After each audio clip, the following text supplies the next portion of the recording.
hernia diafragmática. En esta oportunidad la presentación está a cargo de la doctora María Lucía Porras. Ella es residente de tercer año de cirugía pediátrica de la Fundación Universitaria de Ciencias de la Salud.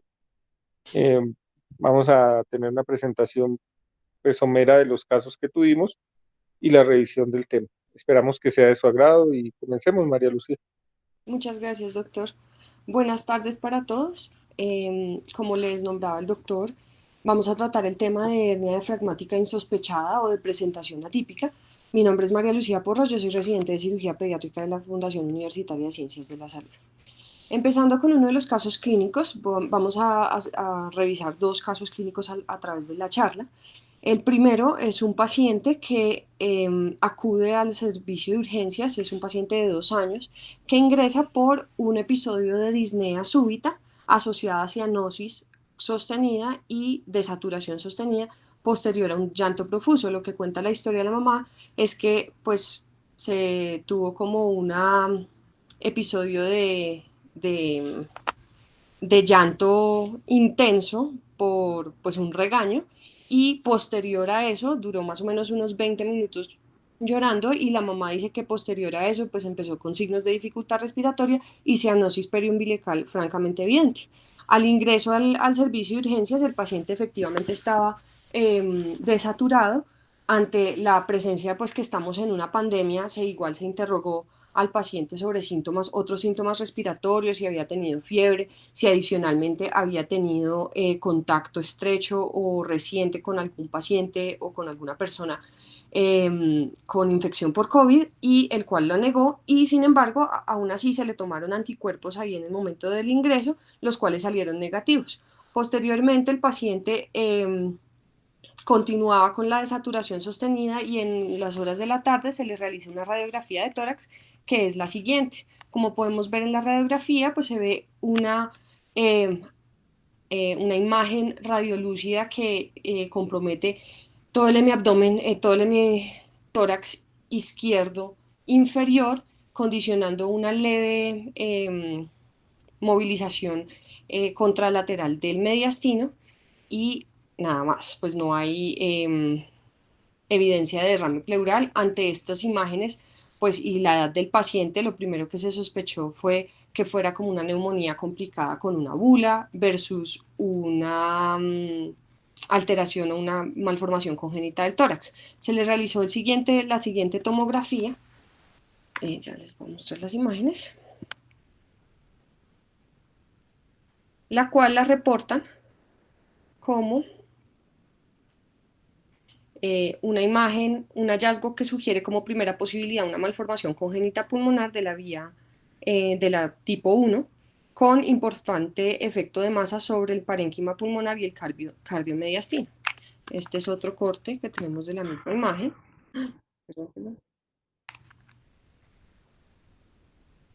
Y como podemos ver, pues es una lesión bastante importante. En ningún momento hasta este momento se había sospechado alguna otra patología y pues ya obviamente todos los casos viéndolos retrospectivamente se pueden mejorar la eficacia diagnóstica. A este paciente, por lo que no había tenido síntomas gastrointestinales, en ningún momento hubo necesidad ni paso de una sonda nasogástrica, no había vomitado, lo único que persistía el paciente era con cianosis y desaturación sostenida. Ante estos hallazgos, al día siguiente, y pues con esa lectura de la tomografía, se decidió pasar el paciente a una resección de dicha malformación pulmonar, pues ese era el objetivo terapéutico, dado el alto riesgo de que hubiera una perforación y pues eso sí condicionara un neumotórax a tensión. Sin embargo, pues no tengo, lamentablemente para este caso, no tengo imágenes clínicas como tal de la cirugía.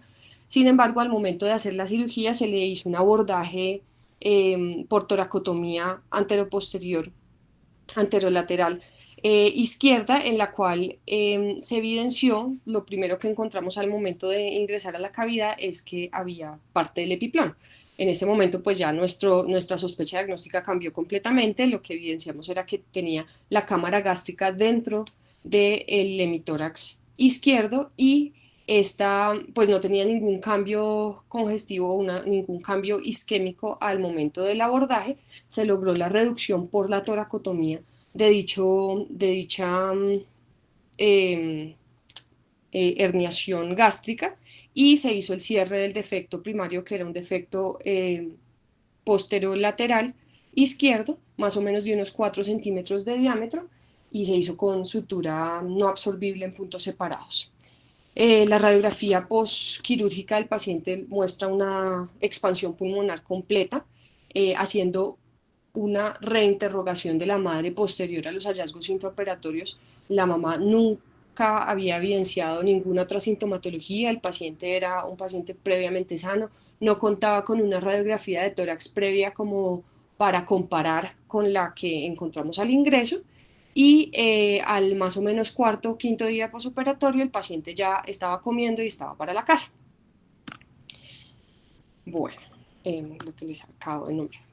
Entonces, empezando con un poquitico de definición y epidemiología, vamos a hacer como un bosquejo pues algo que ya hemos tratado en charlas anteriores, que es la hernia diafragmática, la cual se define como un defecto del diafragma que conlleva la protrusión del contenido abdominal a la cavidad torácica, sea del lado derecho o sea del lado izquierdo, o sea de un componente bilateral.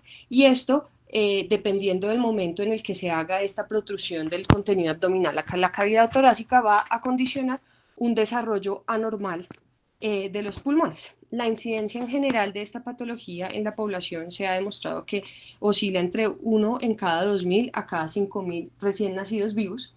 El 80 al 85% de los pacientes son más frecuentemente afectados en el hemidiafragma izquierdo, siendo un 15% en el hemidiafragma derecho y 5% bilateral. Y aún en la actualidad hay una mortalidad que puede oscilar entre el 20 hasta el 30% en los pacientes en general de esta patología. Recordando un poquitico la embriología, recordar que el diafragma va a tener 4 componentes embriológicos, los cuales podemos ver en esta imagen. Voy a señalar acá con el mouse. Tenemos las membranas pleuropulmonares, el septum, que son estas más oscuras, el septum transversum, que hace parte de la porción, o sea, va a ser el que va a formar la porción tendinosa central del diafragma, el mesenterio dorsal del esófago, a este nivel, y el crecimiento muscular lateral que va a darse posteriormente en el crecimiento, en la formación. Más o menos hacia la cuarta semana del crecimiento, pues aparecen estos vestigios embriológicos, los cuales progresivamente, entre la cuarta hasta la octava semana, van a empezar a hacer una fusión central entre el primero, o sea, los 3 primeros componentes que nombramos, y más o menos hasta la octava semana ya esta fusión debió haber sido completa, logrando una división de la cavidad torácica con la cavidad abdominal. Es primero la fusión del lado derecho, y la fusión del lado izquierdo puede llegar hasta la 10ª semana. Es por eso que es mucho más frecuente encontrar estos defectos a nivel, pues a este nivel. En cuanto a la clasificación, tenemos varias formas de clasificar este tipo de defectos, pero una de las clasificaciones más conocidas son entre estos 2 tipos de hernias diafragmáticas, la cual es la Vogt-Alec, que es un defecto posterolateral, ya sea izquierdo o derecho, más frecuentemente izquierdo, que puede oscilar más o menos entre los 2 a 4 centímetros, es lo habitual. Sin embargo, dependiendo del tamaño, puede llegar de un defecto mínimo hasta una agenesia completa del hemidiafragma. El 10 al 20% van a generar un saco herniario asociado al defecto herniario, y el derecho por la protrusión del hígado y una hipoplasia muchísimo más severa a este nivel, a nivel pulmonar, tienen un pronóstico mucho peor. Las hernias de Morgagni, que son las que podemos ver acá anteriores en la porción anterior del diafragma, constituyen el 2% de todas las hernias diafragmáticas. Usualmente son unos defectos anteromediales y en ocasiones pueden ser asintomáticos. Es por eso que estos son las más frecuentemente vistas en edades adultas, que es cuando se pueden llegar a manifestar en algunas oportunidades. Y el órgano más frecuentemente que protruye con más frecuencia a través de este tipo de defecto es el colon transverso. Existe, como les nombré al principio, existe una posibilidad hasta del del 2 al 5% que vaya a haber una hernia diafragmática bilateral, y dependiendo del tamaño y su composición, si llega a involucrar la totalidad del hemidiafragma, podemos hablar de una agenesia del hemidiafragma, los cuales, pues, al condicionar también una peor crecimiento pulmonar, van a tener una mayor tasa de mortalidad, morbimortalidad. Existe malformaciones asociadas entre un 20 a un 60% de los pacientes. Usualmente los pacientes que suelen ser sintomáticos en las primeras 6 horas de vida, e inclusive por lo que esto puede ser un defecto que es evidente en la edad prenatal, con las ecografías de segundo y tercer trimestre. Usualmente se tiene un plan quirúrgico y plan hospitalario ya fundamentado en cada uno de los hospitales para el tratamiento de este tipo de pacientes. Entre un 25 a un 40% de los pacientes que tienen hernias diafragmáticas pueden tener anormalidades cardíacas, que suelen ser las más frecuentes. Sin embargo, hasta un 30% también pueden tener alteraciones en las extremidades, y existen otras malformaciones asociadas, como son la atresia esofágica, el onfalocele y el paladar hendido, principalmente cuando tenemos una hernia diafragmática sobre la línea media, es decir, una hernia de Morgan. Y aún existe una relación cromosómica con las trisomías 13, 18 y 21, que más frecuentemente en las necropsias es evidente que también asociado a todo su síndrome secundario a la trisomía van a tener defectos diafragmáticos adicionales. Existe también otro tipo de clasificación que depende o sea, podemos clasificarlo en el tiempo de la herniación dependiendo del momento en el que aparece dicha hernia en el periodo neonatal o gestacional, perdón. También la podemos clasificar dependiendo de la severidad de hipoplasia que genera. También lo podemos clasificar por su supervivencia, y también dependiendo de la presencia de secuelas tardías pulmonares que podemos ver en los pacientes que ya pues son manejados inicialmente por su hernia. En cuanto al tiempo de herniación, se habla que existe la tipo 1, que es una herniación temprana que aparece durante la división bronquial temprana, y esta va a ser la más severa de todas las hernias diafragmáticas, condicionando una hipoplasia severa bilateral, y usualmente está relacionado principalmente con mortalidad perinatal, inclusive óbitos fetales. El tipo 2 ya es una herniación tardía sobre este mismo periodo de la división bronquial.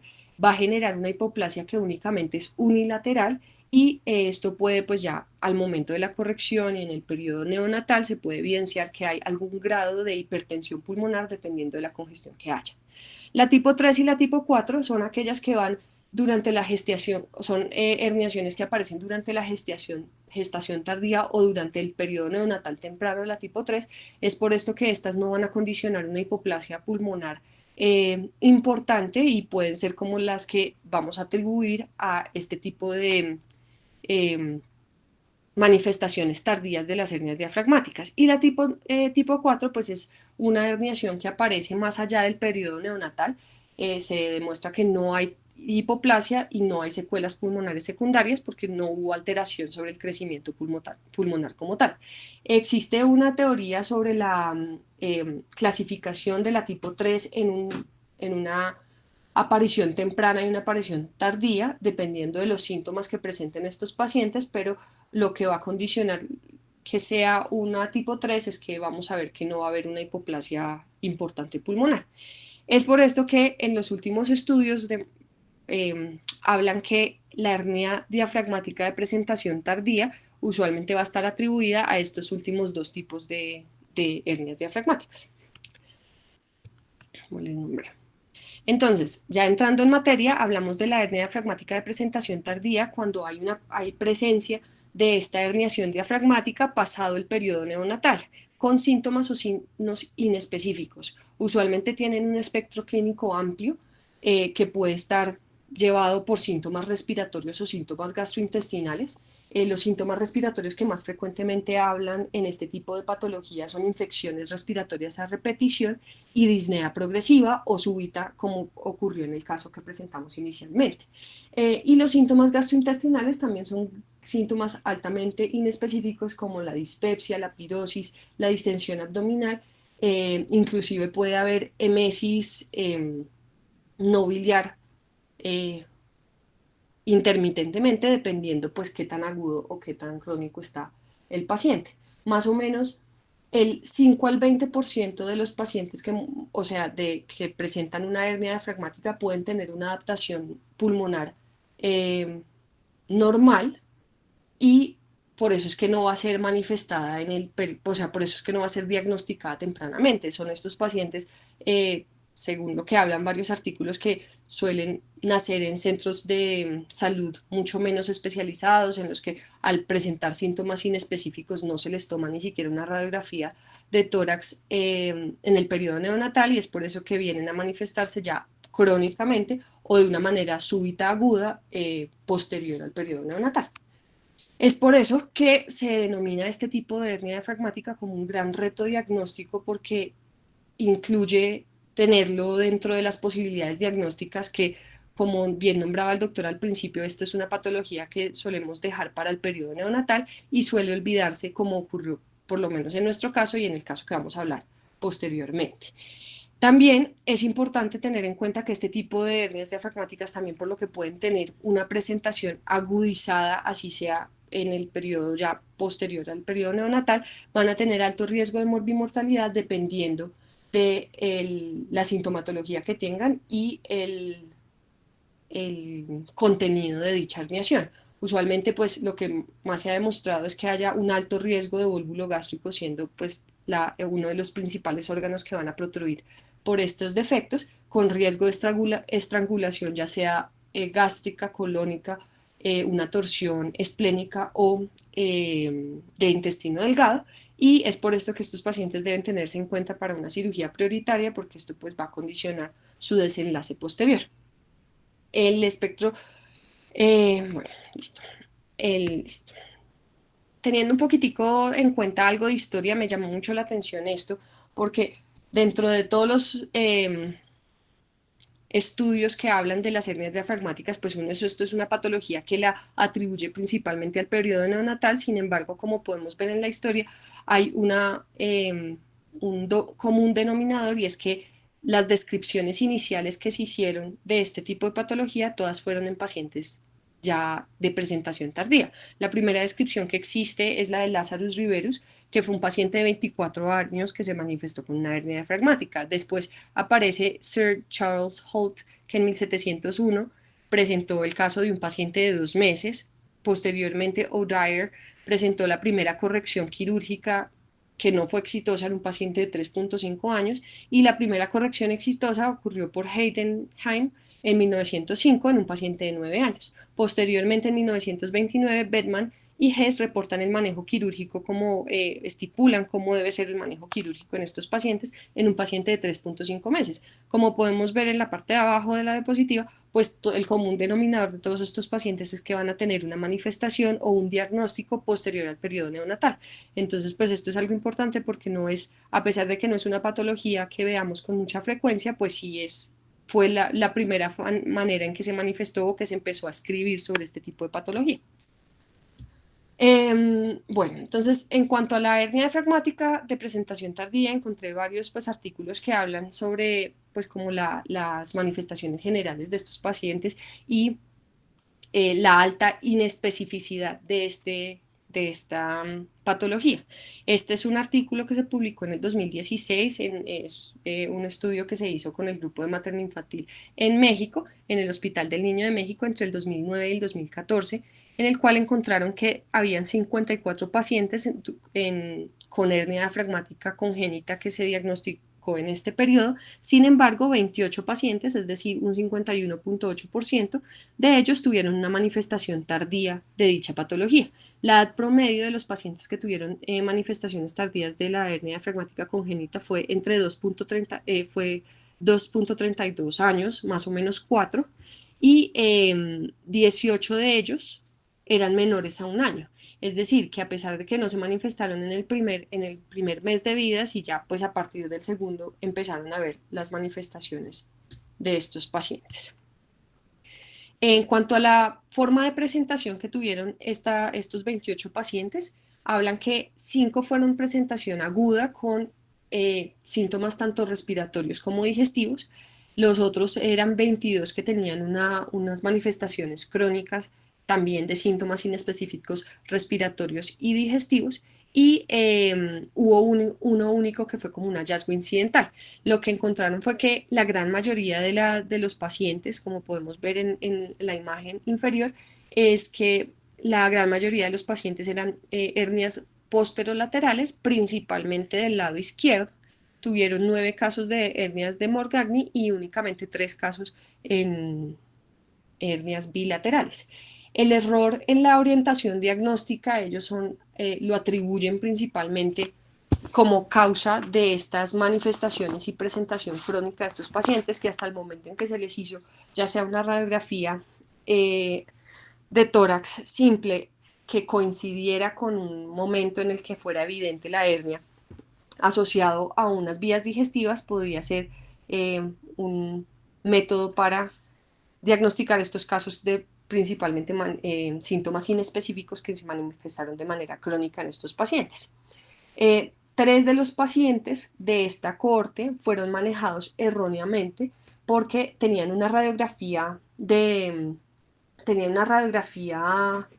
de tórax que era anormal, sin embargo se orientó y se leyó inicialmente como un derrame pleural y incluso fueron puncionados. En uno de los casos no hubo lesión de ninguna víscera asociada, sin embargo en 2 de los otros pues requirió intervención quirúrgica aguda porque en uno hubo salida de líquido gástrico franco y en el otro pues no hubo salida de ningún tipo de líquido, pero no había mejoría como tal. Entonces se pasó a cirugía y en los dos pues encontró que lo que estaba herniado era el estómago y hubo una lesión iatrogénica del estómago por una pobre orientación diagnóstica.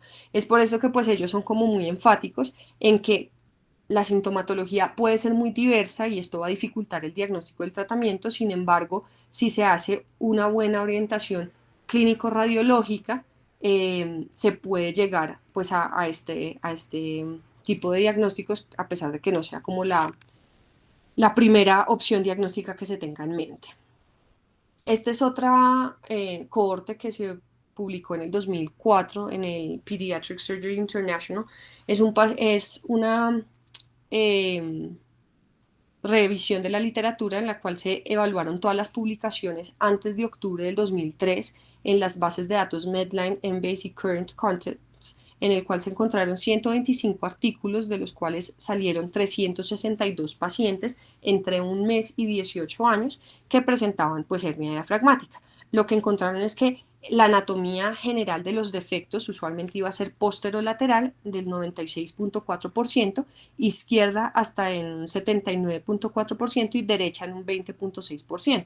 Habían algunos casos de hernias centrales no hiatales como en 2.48% y como podemos ver la bilateral sigue siendo mucho menor con respecto a las anteriores. Algo que se evidenció en todos los artículos que ellos evaluaron es que había una predisposición para la aparición de este tipo de patología en hombres versus mujeres de 2 a 1 en su presentación. Esta es la tabla que habla sobre la distribución como tal de la localización de la hernia con respecto a la edad. Como podemos ver, ellos dividieron en 3 grupos etarios, en menores a 1 año, entre 1 y 5 años y mayores a 5 años, y en la totalidad de los casos, pues es mayor la prevalencia de este tipo de efectos a nivel izquierdo que a nivel derecho, pues en la totalidad de los pacientes. Y también relacionando también con respecto a la edad y las manifestaciones, el tipo de manifestaciones, los síntomas que iban a tener estos pacientes, la gran mayoría, a diferencia del estudio anterior, iban a tener manifestaciones agudas de dicha patología, dependiendo también que pues esto venía ligado directamente sobre el contenido de la hernia que iba a presentar pues una manifestación mucho más aguda de estos pacientes. Y lo otro es que también primaban los síntomas respiratorios versus los síntomas gastrointestinales. No se dejan de lado los síntomas gastrointestinales que ya previamente les nombré. Sin embargo, pues en esta revisión de la literatura lo que sí evidenciaron es que la gran mayoría de los pacientes tenían manifestaciones respiratorias crónicas como era la tos, la desaturación ocasional y que se exacerbaban con algunas maniobras de Valsalva. En cuanto a la sintomatología, dependiendo de la, la localización de los casos, como les nombré anteriormente, los síntomas principales eran la disnea y la taquipnea. Y en cuanto a los síntomas gastrointestinales, el principal iba a ser el vómito intermitente recurrente. Los pacientes iban a tener varias complicaciones, o sea, 46 de los pacientes de toda la totalidad de los pacientes que se evidenciaron en esta revisión tuvieron una complicación secundaria a la hernia diafragmática, dentro de las cuales las principales eran el volvulus gástrico y la estrangulación y necrosis secundaria del intestino grueso, principalmente el colon transverso, que como saben pues es el más móvil y es el que va a introducirse a este nivel.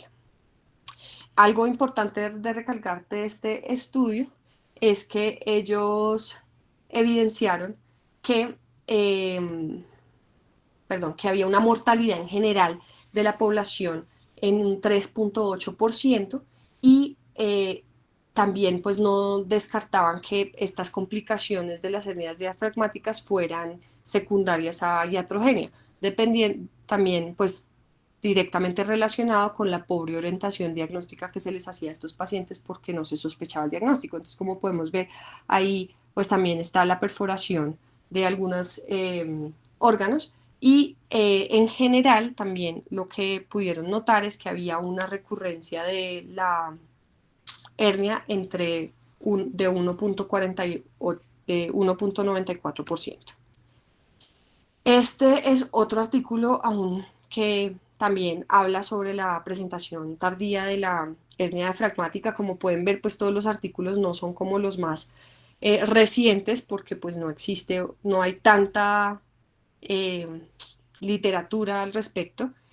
Sin embargo, pues este es un artículo que me llamó mucho la atención porque lo que hablaban, o sea, trataban de orientarlo directamente en que el error diagnóstico era lo principal que podía ocurrir en este tipo de pacientes. Y esto pues era lo que iba a condicionar que esta patología tuviera una alta morbimortalidad, ya sea por lesiones accidentales, por una mala orientación diagnóstica o por que perdure en el tiempo y no se haga el diagnóstico oportunamente y por ende su corrección. En esta cohorte hablaban de 30 pacientes en el Hospital Universitario de Tanta, que es en Egipto, entre 1993 y el 2000. Estos fueron 15 pacientes que realmente pues tuvieron una hernia diafragmática de presentación tardía, o sea, el 45,5% de la corte de este hospital, que tenían un diagnóstico por encima de los 2 meses. Al igual que en las anteriores mmm, cortes, lo que podemos ver es que hay unas manifestaciones agudas que principalmente van a estar relacionadas con disnea, dificultad respiratoria, y en 3 de los casos también hubo una alteración o un error diagnóstico en el cual se manejó como un neumotórax, 1 y 2 que se manejaron como un derrame pleural del lado afectado. También podrían haber otros síntomas como la obstrucción intestinal aguda, y ya habían otros síntomas ya más crónicos que hablaban pues de síntomas respiratorios crónicos en general, la tos, la disnea, la dificultad respiratoria principalmente posterior a maniobras de Valsalva y la pobre ganancia ponderal que estos pacientes iban a tener, especialmente aquellos que tenían síntomas gastrointestinales a repetición como la distensión, el dolor y no, el vómito no biliar. Este es uno de los casos que ellos hablan de el error diagnóstico. Como podemos ver, pues esto es una radiografía en el que hay un borramiento completo del ángulo costofrénico izquierdo y fue uno de los pacientes que fue manejado se orientó inicialmente como un derrame pleural. Sin embargo, al momento de hacerle la punción no hubo salida y decidieron posteriormente pasarle una sonda nasogástrica con la siguiente imagen. Como podemos ver, la sonda nasogástrica pues está completamente sobre el tórax, precisamente porque hay una hernia diafragmática que por donde está protruyendo el estómago, y esto pues con esto ya pudieron orientar el manejo definitivo de este paciente. Este es otro de los casos que, al igual que el anterior, podemos ver que hay un borramiento del ángulo costofrénico izquierdo. Sin embargo, también pues este paciente se manejó inicialmente como un hidroneumotórax, eh, sin pues lograr el manejo definitivo de estos pacientes. Eh, lo que ellos concluyen es que una radiografía simple de tórax y abdomen podría llegar a ser suficiente para un diagnóstico asertivo si se hacía una orientación diagnóstica adecuada. Entonces, pues ya todo, como hablaba al principio, todo viendo lo retrospectivo es muchísimo más fácil. Entonces, pues es más evidente ver que hay una burbuja gástrica, que si se hubiera pasado la sonda nos hubiera orientado. Eso puede ser también algo que podríamos teorizarlo frente al paciente que les expuse al principio, que fue el paciente que, uno de los pacientes que llevó a esta revisión, y muy probablemente hubiéramos pues facilitado, orientado distinto el manejo quirúrgico, y le hubiéramos dado un manejo como más asertivo inicialmente a este paciente. También es importante no descartar o no retirar los estudios contrastados, porque estos podrían llegar a también orientar adecuadamente a estos pacientes. Y cuando la duda persiste, pues ya también podemos llevar a unos estudios un poco más especializados, como son la tomografía y la resonancia. Recordar que existen malformaciones asociadas que oscilan entre un 6 hasta un 81%, y la principal en estas manifestaciones tardías van a ser la malrotación intestinal. Dentro de todos los estudios y todas las cortes que previamente les nombré, existen, ya también nombran en la discusión y en el análisis, que sí se ha demostrado que hay varios pacientes que van a tener la totalidad del intestino delgado sobre en el interior de la hernia, independientemente del lado que sea, precisamente por una alteración en la fijación y una malrotación intestinal asociada.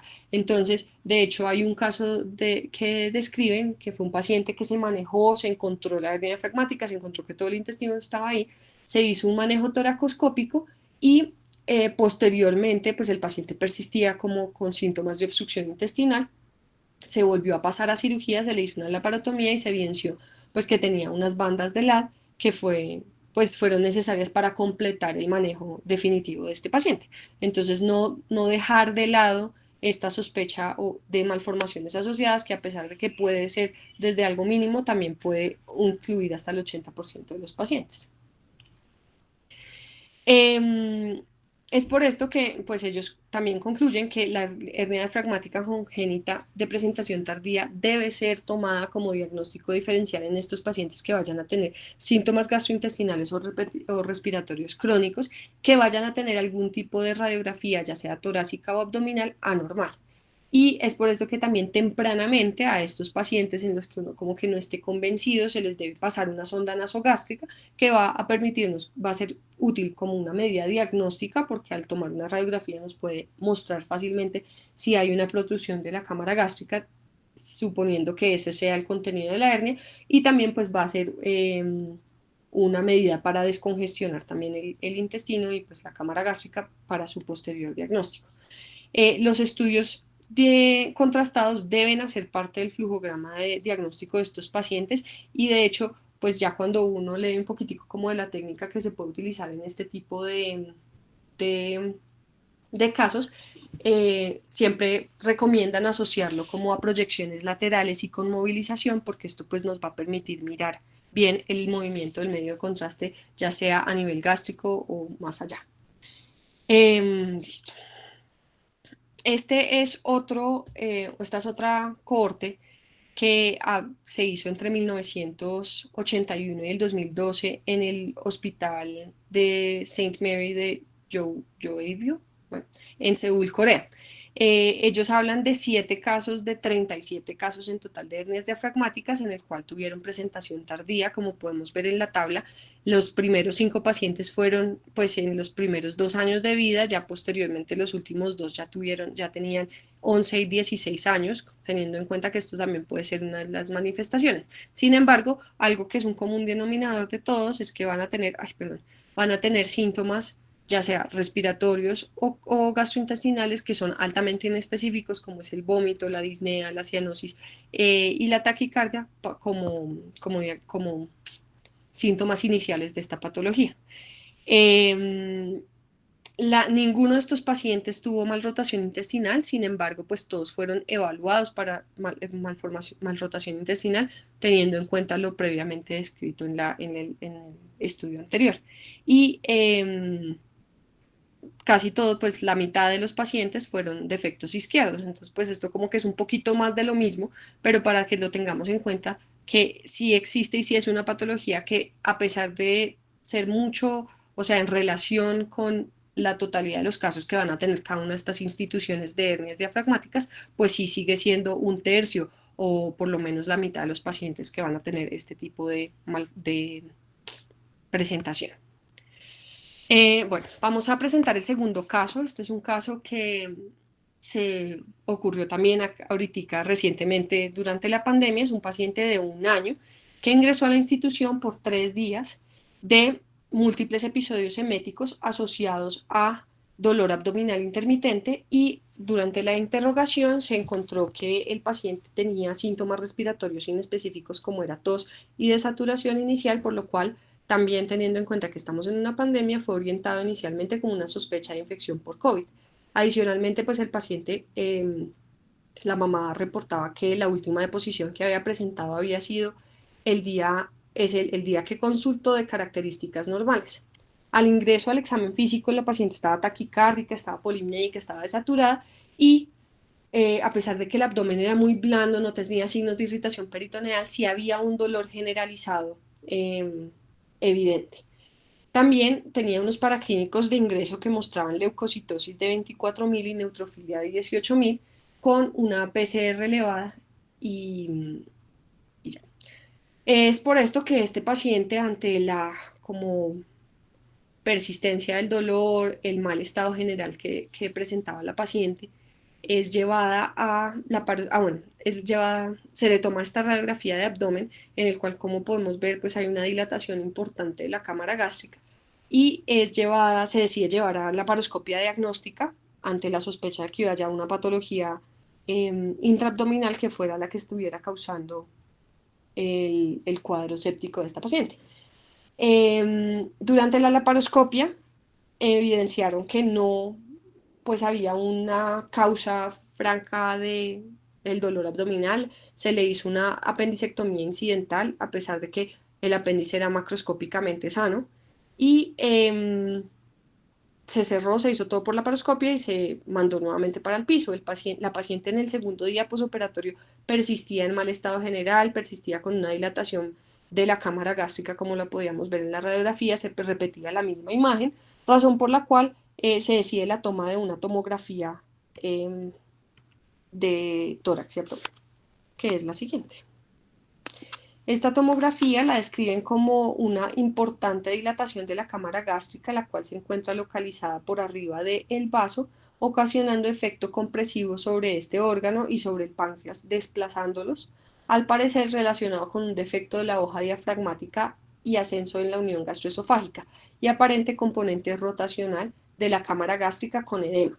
Hay líquido intraabdominal libre y hay signos sugestivos de dilatación de la vía biliar intrahepática con presencia de gas interior, derrame pleural izquierdo, presencia de imagen hipoecóica en la pared que sugiere una colección de la pared adicional.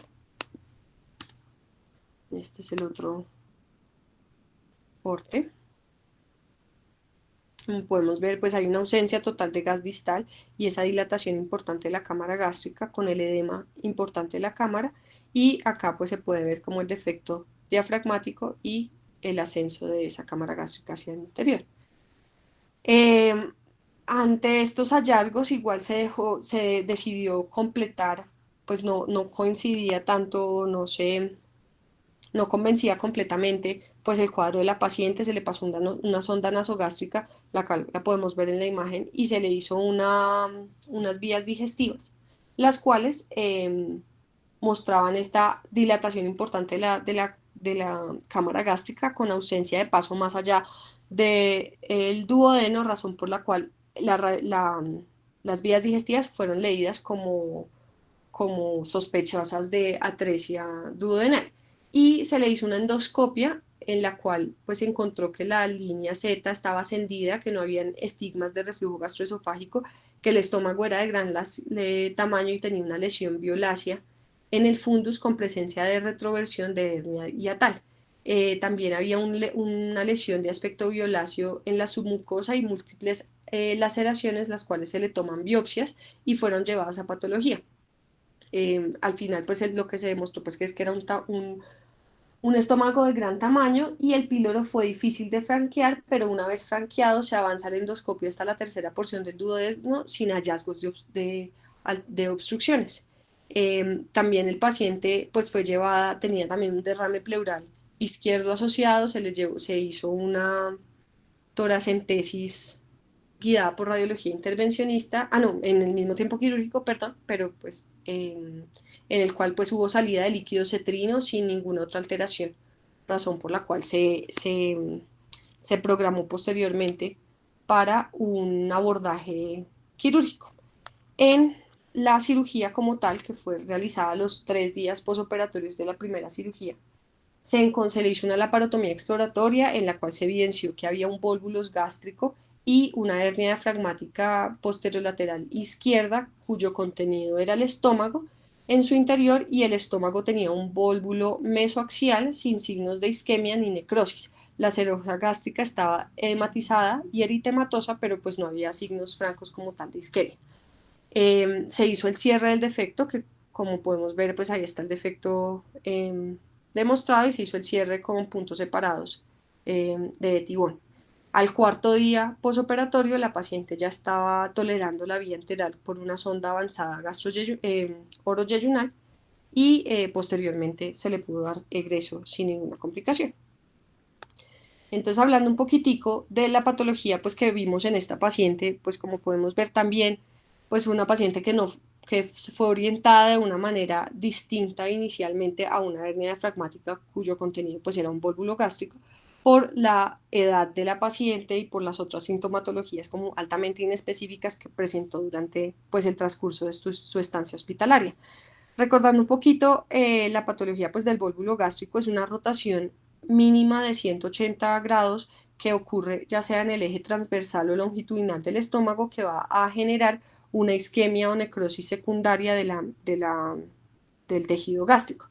Esto ocurre pues teniendo en cuenta que van a haber 4 ligamentos que van a ser los que van a dar la fijación normal del estómago, que es el ligamento gastrohepático, el ligamento gastrocolónico, el gastrofrénico y el gastroesplénico, el gastroesplénico y el gastrofrénico, juntos, asociado a la unión gastroesofágica y a la localización retroperitoneal del duodeno, van a ser los que van a darle como la fijación normal del estómago. Cuando existe alguna falla del crecimiento de estos ligamentos, alguna agenesia, elongación o disrupción de los mismos, pues va a haber una mayor movilización del estómago y por ende pues puede haber su rotación sobre su propio eje y condicionando como tal el vólvulo. El vólvulo gástrico se puede clasificar de 3 maneras, dependiendo del tiempo de inicio, ya sea un vólvulo agudo o crónico. Existen en la literatura reportes escasos de volvulaciones intermitentes del estómago, dependiendo de la falla, principalmente ya sea del ligamento costrofrénico y gastroesplénico, que van a tener principalmente una elongación anormal. Y esto va a ser lo que va a generar esa torsión intermitente, pero la gran mayoría de los pacientes van a tener una manifestación aguda. En cuanto a la etiología, podemos definirlos como unos vólvulos de etiología primaria que ocurren en el 30% de los pacientes y esto va a ocurrir por la laxitud o la disrupción de los ligamentos previamente nombrados y usualmente van a ser de una orientación mesenteroaxial que ya la vamos a profundizar un poquito y es la que va a ocurrir principalmente en los pacientes que tienen asplenia o que tienen ¿cómo se dice? Un vaso aberrante. El 70% de los casos, sin embargo, van a ser de etiología secundaria y esto usualmente va a ser por otras alteraciones anatómicas, principalmente van a ser los defectos diafragmáticos. Entonces, a pesar de que el defecto diafragmático de presentación tardía no es una de las patologías más frecuentemente vistas, sí van a ser de las más frecuentemente asociadas a volvulación gástrica por la protrusión del estómago a este nivel. También en los pacientes más adultos pueden existir hernias paraesofágicas que vayan a ser también las que van a condicionar esta malrotación o volvulación del estómago y su posterior consecuencia. Y es por eso que esta va a ser la causa más frecuente en niños de la aparición de volvulos gástricos, es la presencia o no de las hernias diafragmáticas. Y por último existe pues la clasificación más frecuentemente conocida, que es la clasificación anatómica, que se puede dividir en tres, ya la órgano axial, en la cual pues vamos a trazar una línea imaginaria entre la unión gastroesofágica y el píloro y va a haber una rotación ya sea hacia anterior o hacia posterior sobre este eje. Esa es la órgano axial. Y la mesenteroaxial es la que va a haber esta ocurre en 1/3 de los casos, la anterior en 2/3 de los casos, y esta va a ser una rotación que va a ocurrir entre el eje corto. Entonces es haciendo una línea paralela al epiplón como tal. Entonces también puede haber una rotación hacia anterior o hacia posterior de esto y pues esto va a ser lo que genera ya las consecuencias posteriores. Existen en una presencia mínima de los casos una presentación mixta ya con volvulación órganoaxial y mesenteroaxial, sin embargo pues estos son casos mucho más severos que pueden condicionar una necrosis total del estómago y frecuentemente se asocian a resecciones gástricas completas. En cuanto a las manifestaciones y el diagnóstico, apareció desde 1904 Bouchard describió la tríada del vólvulo gástrico que está constituida por epigastralgia, distensión, emesis inicial y posteriormente unas náuseas que ellos las describen como unas náuseas que no ceden, pero impiden el vómito y el paso de una sonda nasogástrica difícil. Sin embargo, en la población pediátrica, pues esto no es lo más frecuentemente visto y pues ya se habla de otra sintomatología que es un poco más inespecífica, como es la emesis no biliar, la distensión epigástrica y el dolor abdominal. Eh, Usualmente cuando un vólvulo gástrico está asociado a una hernia diafragmática congénita, tiene una manifestación mucho más severa y puede llegar a amenazar la vida de estos pacientes. En un 5 a un 28% de los casos de vólvulo gástrico va a generarse una isquemia gástrica, ya sea segmentaria o total, que puede llevar hasta gangrena y la mortalidad puede llegar hasta el 50% de los pacientes, de los casos. En cuanto a los diagnósticos como tal, se puede tomar una radiografía de abdomen que puede sugerir el diagnóstico y las vías digestivas que nos van a dar como una orientación clara, algunos de los signos como inespecíficos que hablan que se pueden evidenciar ya sea en la tomografía o en los estudios contrastados como el tránsito intestinal o las vías digestivas, es el ascenso del píloro o del paso del píloro a la unión gastroesofágica como la podemos ver en la imagen. Entonces se va a ver esta imagen que es como un nudo a este nivel, que discúlpenme, me voy a trazar nuevamente el caso que presentamos, que pues a pesar de que no lo leyeron allá, pues sí se podemos ver la misma imagen, una imagen muy parecida a ese nivel, que precisamente es por esa volvulación y es por eso que va a haber como una obstrucción de la salida gástrica que va a verse de esa manera. Eh, Otras de las imágenes que podemos ver es esta imagen que está señalada acá con la flecha, que es una imagen de, en pico de pájaro, creo que es que se llama, y es precisamente también en ese punto, va a ser el punto del eje de la rotación. Existe también otros estudios como la tomografía, que de hecho pues es como el estudio estándar que se recomienda en los pacientes que están críticamente enfermos, que no se tiene y que se sospecha esta patología, porque pues nos va a dar un diagnóstico mucho más asertivo, en el cual vamos a ver una gran distensión de la cámara gástrica y como podemos ver hay una como inversión de la curvatura menor y la curvatura mayor. Usualmente pues la deberíamos ver al revés, pero pues acá vemos la curvatura mayor en la parte superior y la curvatura menor en la parte inferior. Este es uno de los signos que podemos ver en la tomografía o en algunos estudios contrastados que va a ser típico de este tipo de patologías. Otros de los signos que vamos a poder ver es la transición, o sea, una zona de transición evidente a nivel del píloro, como también lo podemos ver acá en el, perdón, en el estudio contrastado, una unión antropilórica por encima de la unión gastroesofágica y una estenosis de algunos de los segmentos gástricos, como también lo podemos ver en este estudio contrastado. Entonces se habla que si yo ya tengo dos o más de estos signos, de estos cuatro signos, en alguno de los estudios contrastados, ya podemos tener una especificidad y una sensibilidad del 100% para un vólvulo gástrico, que como ya sabemos es una urgencia quirúrgica. La asociación hernia diafragmática congénita de presentación tardía con vólvulo gástrico fue evidenciada en algunos pacientes, aunque es una etiología poco frecuente, como lo hemos visto a través de la charla. Los autores Cameron y Howard demostraron que hasta un 65% de los pacientes que tienen hernia diafragmática congénita van a presentarse con un vólvulo gástrico agudo.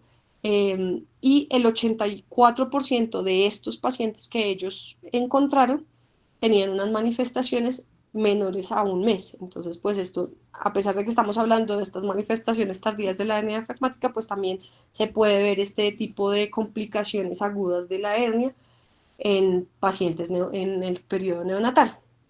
Es, también pues ellos le dan gran importancia eh, a los estudios contrastados porque nos van a dar como estos signos indirectos que nos van a sugerir una volvulación gástrica. En cuanto al tratamiento, pues hablando un poquitico del tratamiento en general de las hernias diafragmáticas, no va a cambiar con respecto al periodo neonatal versus cuando tienen una presentación tardía. Vamos a tener un abordaje, podemos hablar de un abordaje abdominal o de un abordaje torácico.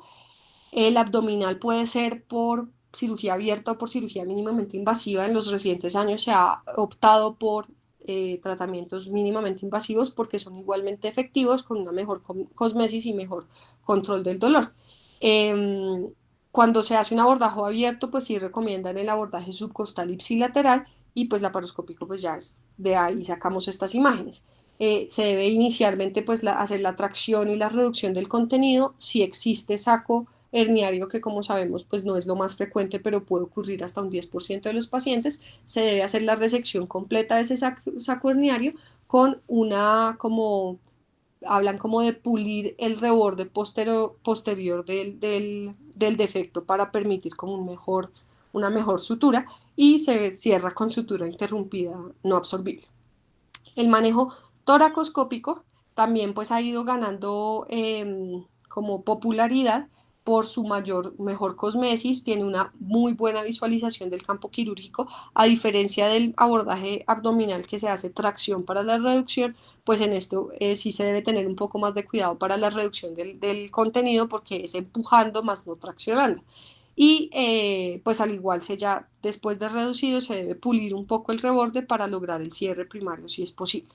Cuando hay una asociación con el vólvulo gástrico en estos pacientes, pues siempre lo primero que vamos a hacer es la reducción del vólvulo posterior al cierre y posterior al cierre de la hernia diafragmática, pues sí, el tratamiento de elección de la volvulación gástrica siempre va a ser la gastropexia, que se puede lograr ya sea con una colocación de una sonda de gastrostomía, digamos, o con la colocación de uno, dos o tres puntos de sutura no absorbible hacia la pared abdominal.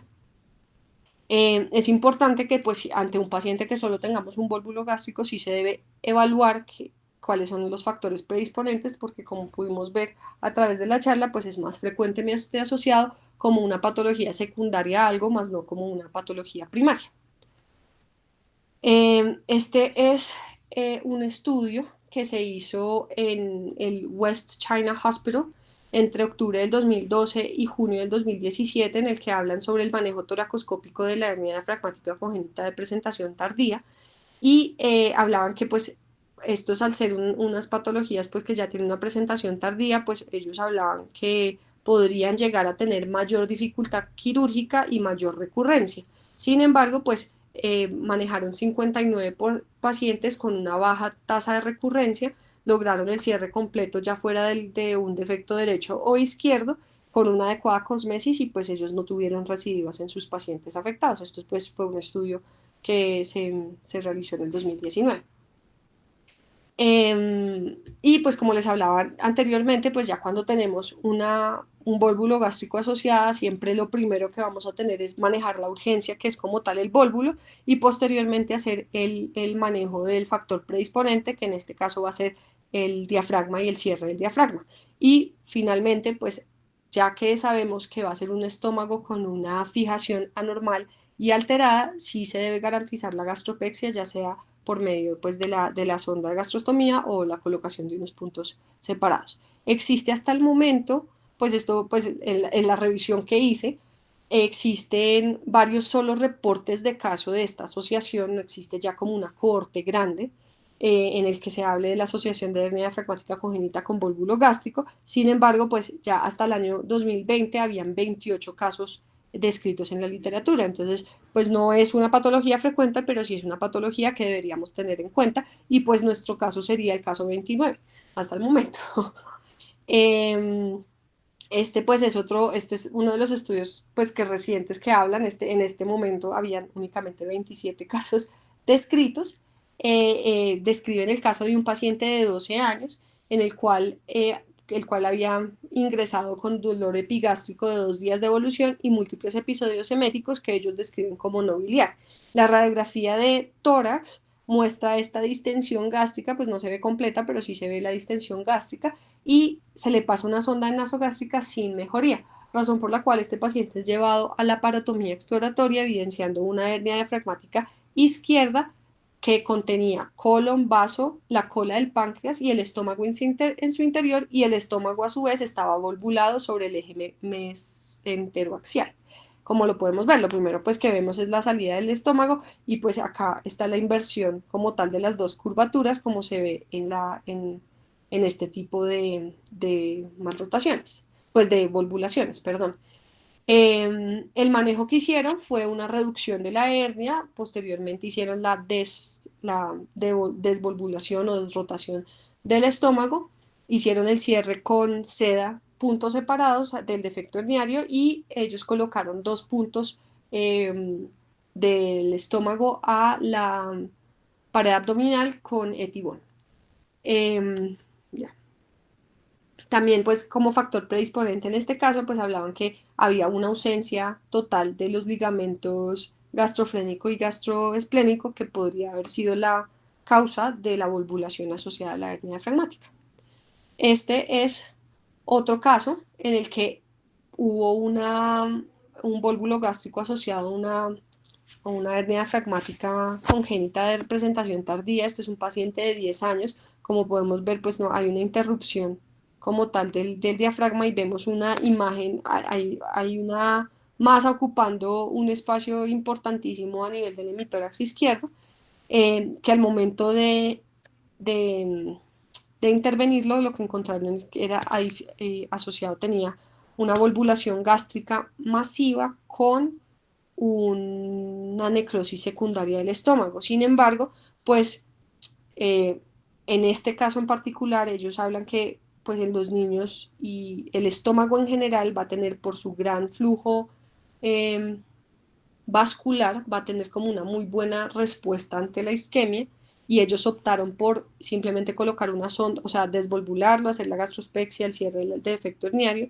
y colocaron una sonda avanzada y pues el paciente recuperó con una adecuada tolerancia a la vía oral. Obviamente pues tiene un estómago de menor tamaño, pero no hubo necesidad de resección gástrica. Entonces pues es importante tener esto en cuenta porque a pesar de que podamos ver unas imágenes al momento de la intervención quirúrgica, unas imágenes así de severas de necrosis gástrica, pues aún así es un estómago salvable. En cuanto ya a la conclusión de esta charla, Pues tener en cuenta que la hernia diafragmática de presentación tardía va a tener unos síntomas altamente inespecíficos, ya sean respiratorios y gastrointestinales, que usualmente van a ser crónicos, pero al momento pues ya el diagnóstico podrá agudizarse y debemos sospechar esta patología en todo paciente que tenga estos síntomas sin otra causa evidente para esta sintomatología asociada a alguna radiografía, ya sea de tórax o abdomen anormal. El tratamiento va a depender de su manifestación. Si es una manifestación crónica, igual pues se debe hacer su tratamiento y el cierre, pero va a ser mucho más controlado y se puede hacer un abordaje mínimamente invasivo, pero pues ya estos pacientes que vamos a tener complicaciones asociadas como la volvulación gástrica, como pudimos ver en nuestro paciente, pues en casos van a requerir intervenciones un poco más agresivas de manera abierta.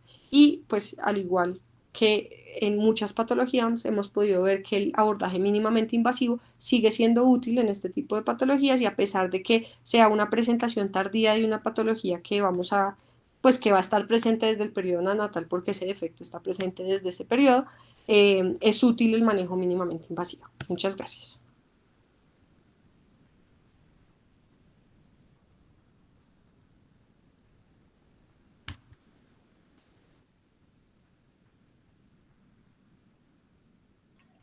Bueno, ¿se me oye la charla? Sí, señor. ¿Aló? ¿Me oyen? Sí, señor. Sí, ¿Aló? doctor, ¿Me sí le escucho. oyen? Sí, señor. Eh, bueno, pues esta charla es una charla un poquito, digámoslo así, exótica. Son casos bastante distintos de presentación de hernia diafragmática. Tal vez una de las cosas más importantes que logramos con esta charla es mostrar cómo, pues, en ciertos contextos no es tan importante la hipoplasia pulmonar o el manejo de la hipertensión pulmonar, la hipoplasia de las venas pulmonares, más allá de ciertas edades en hernia diafragmática. Esto es muy importante porque a veces como que nosotros encasillamos al paciente de hernia diafragmática en un paciente neonatal que se comporta, pues que se va a manejar de acuerdo a su comportamiento hemodinámico, en el cual es importante es tratar de manejar la hipoplasia pulmonar y ya. Y nos olvidamos que hay algunos otros aderezos en los pacientes como los posibles volvulaciones, las malrotaciones, y pues esto a veces nos juega a la contra. El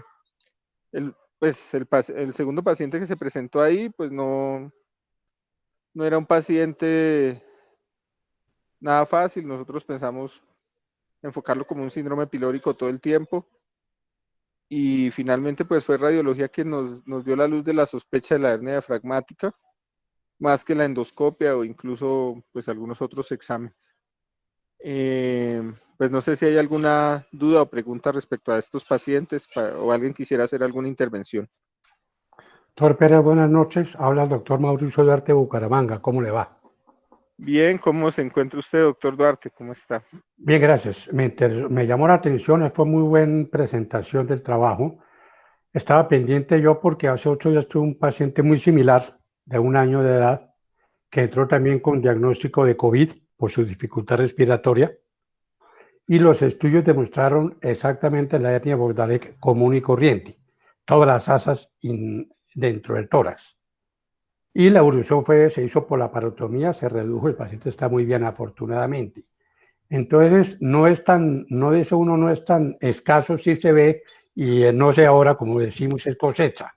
En los pacientes que ustedes presentaron, me pareció que en el primer TAC del primer paciente que ustedes presentan, sí se veía el diagnóstico, sí se veía la ausencia de diafragma y las asas subiendo. Si puede repetir el primer TAC del primer paciente, obvio, después es muy fácil, después de todos los casos y sentados aquí es más fácil hacer el diagnóstico, pero si uno mira el TAC del primer paciente, me llamaba la atención cuando ustedes lo pasaron en la fase, en la lateral, sí, ahí cuando usted lo devuelve, se alcanza a ver el defecto de diafragma.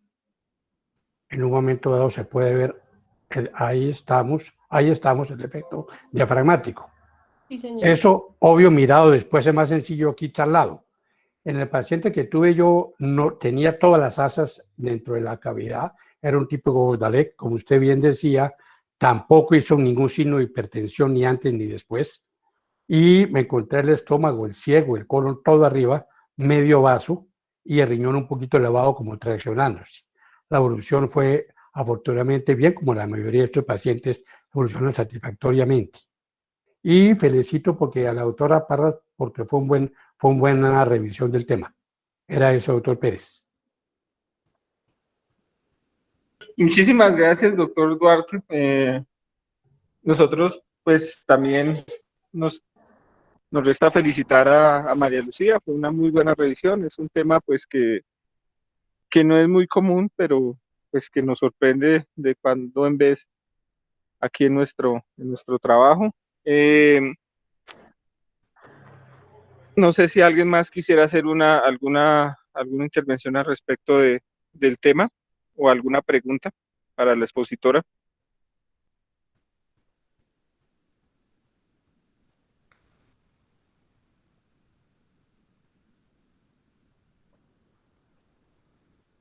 Yo quisiera adicionar una cosa, pues también como eh, dándole también razón al doctor, pues que todo como en retrospectiva es un poco más fácil, ya sea también en el primer caso como en el segundo caso, principalmente en el primer caso que pues yo estuve presente, me llamó mucho la atención que con esta radiografía el pediatra a mí me dijo, ¿no será una hernia diafragmática? Y creo que pues todos los quirúrgicos, si dijimos como no, tiene 2 años, ¿qué va a hacer eso? Pero pues ya viéndolo retrospectivamente, pues uno dice como, pues sí, le hubiéramos pasado una sonda y ya nos hubiéramos como ahorrado de pronto la irradiada del paciente, hubiéramos entrado seguramente por un abordaje abdominal mínimamente invasivo, ¿sí? O sea, hubiera cambiado bastante como todo el manejo del paciente. Obviamente, pues todo en retrospectiva es un poco más fácil. Y lo otro, pues es que también con respecto a las imágenes, que también, pues sí, el doctor tiene toda la razón, uno como que ya lo mira y dice, pues a mí también me parece que hay un defecto ahí diafragmático como evidente. Eh, Uno a veces sí se queda solo con la lectura oficial del radiólogo y falta ese ir también a ir a revisar las imágenes, por lo que pues tenía unas manifestaciones altamente inespecíficas, no teníamos radiografía previa como para saber nada adicional, no tenía síntomas gastrointestinales en absoluto, pues el paciente sí definitivamente nos quedamos con ese diagnóstico y por eso pues eso fue el abordaje que decidimos para el paciente y pues ya de hecho hasta habíamos pensado cómo tenemos que chuzar esa lesión para disminuir el tamaño, que sea más fácil la resección. Ya fue cuando vimos que fue evidentemente evidente el epiplón que pues cambiamos la conducta quirúrgica y pues evidenciamos que la causa era otra. Afortunadamente no se funcionó Sí, antes de la cirugía. sí, señor, también, también. Pero pues eso también no es algo infrecuente, como lo pudimos ver en los múltiples cortes que se revisaron. Siempre hay 1 o 2 casos de lesión iatrogénica porque hay una orientación diagnóstica distinta a la real. De acuerdo. Mm, Este niño que presentaba yo, les cuento, estaba desnutrido y antes de la cirugía o antes del diagnóstico se le estaba pasando al menos por parte de los pediatras a mano del bienestar porque hablaban de malnutrición por abandono materno, cuando era todo lo contrario. Entonces, si no se enfoca bien el diagnóstico, que desnutrición, que neumonía al año de edad, etcétera, que COVID, entonces, si no hay un buen enfoque diagnóstico, vamos a equivocarnos. Ya iba a pasar el niño para bienestar familiar. Son porque no pensamos en el diagnóstico. Si uno piensa en el diagnóstico, nos va mucho mejor. Por eso era como una charla insospechada. Sí, señor. Muchas gracias.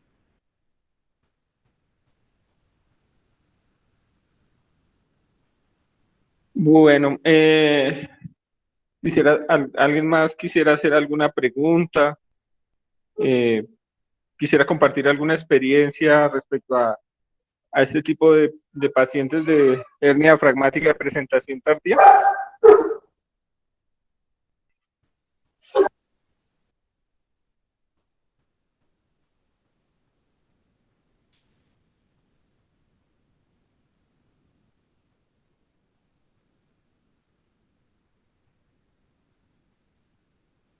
Bueno,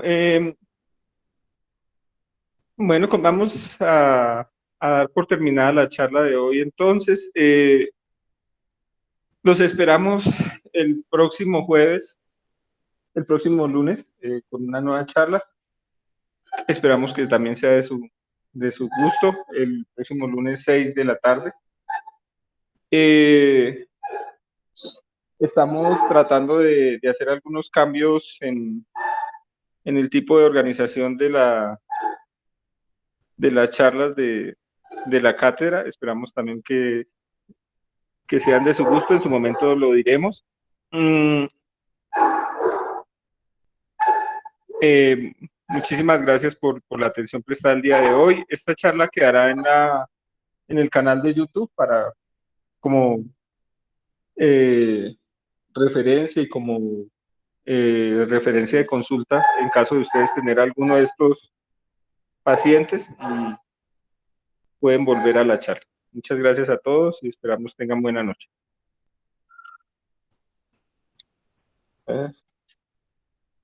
Muchas gracias.